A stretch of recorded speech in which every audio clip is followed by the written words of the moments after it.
In today's Entertainment City, we're talking to the stars of Moonlight, which many are calling the best movie of the year. But first, Mariah Carey is coming to Canada, but will it be with a broken heart?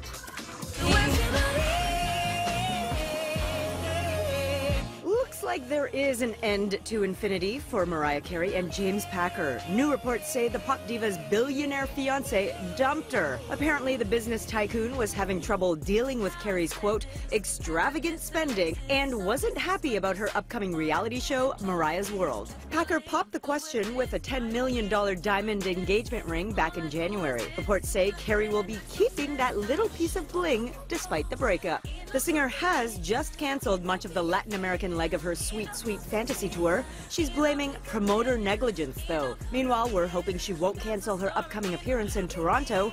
That's right, Mimi is headed north to perform at the Hudson's Bay and Saks Fifth Avenue holiday window unveiling. It's happening next Thursday, hopefully.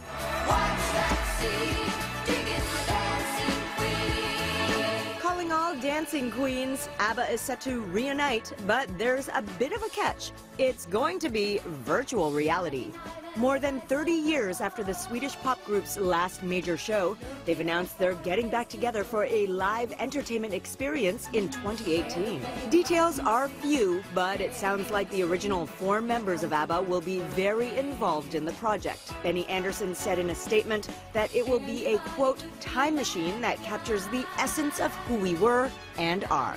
Can't wait. More details are set to come in the new year. At some point, you gotta decide for yourself who you want. Fresh off its massive opening south of the border, where it had the biggest per-theater average of the year in the U.S., Moonlight is set to hit theaters here in Canada starting tomorrow. The film, which traces a black man's life as he grows up in Miami and comes to terms with his homosexuality, had its international premiere at the Toronto International Film Festival last month, where Terry Hart caught up with the cast. What do you think Moonlight is addressing in terms of homosexuality and the perceptions of homosexuality in the black community in North America?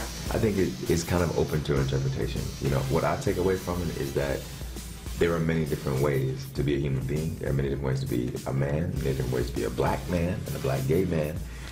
And I just hope that people walk away from it understanding that we are very multifaceted people. You've seen it how many times?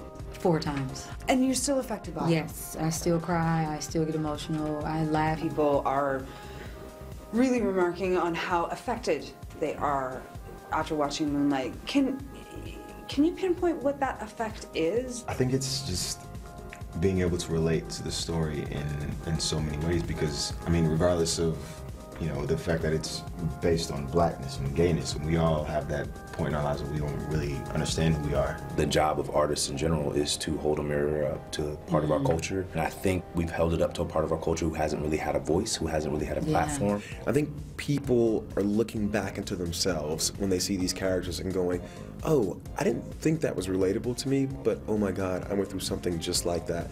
And once you touch that place, you know, empathy just explodes. I ain't seen you in like a decade.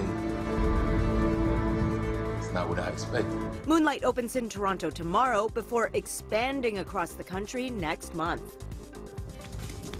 And on another note, the Mindy Project is back with season 5. It premieres tonight on City.